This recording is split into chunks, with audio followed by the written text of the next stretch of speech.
Welcome to our channel. Today we how to transfer home insurance with MetLife, beginner guide step by step clearly.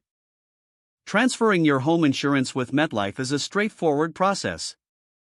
First, gather your current policy documents. Review your existing coverage to understand your needs. Visit the MetLife website or call their customer service for guidance. Locate the section on policy transfer or updates.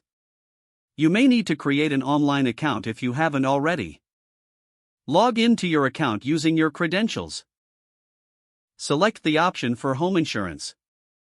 Choose the policy you wish to transfer. Provide the details of the new property you wish to insure. Confirm that all relevant information is correct. Review your coverage options and make any necessary adjustments. Be prepared to answer questions regarding your new home specifics. Submit your request for the policy transfer. Wait for confirmation from MetLife regarding your application. If you encounter issues, reach out to their customer service for assistance. Keep records of all communications and confirmations.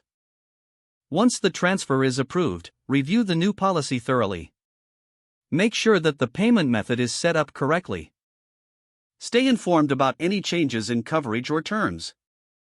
Finally, enjoy the peace of mind that comes with your new home insurance. If the page does not load, refresh the browser or try again in a private or incognito window. Make sure you are using the correct email address, then retype it carefully to avoid small typos. If your password is not accepted, use the reset option and create a new strong password you can remember. Check your spam folder for verification or security emails, then complete any requested confirmation steps. Enable two-factor authentication if available to improve account security and reduce unauthorized. After signing in, review your profile details so your contact information and settings are accurate and current. If you see an error message, note it down and try again after restarting your device and internet connection. Don't forget to like this video and subscribe to our channel for more step-by-step tech guides.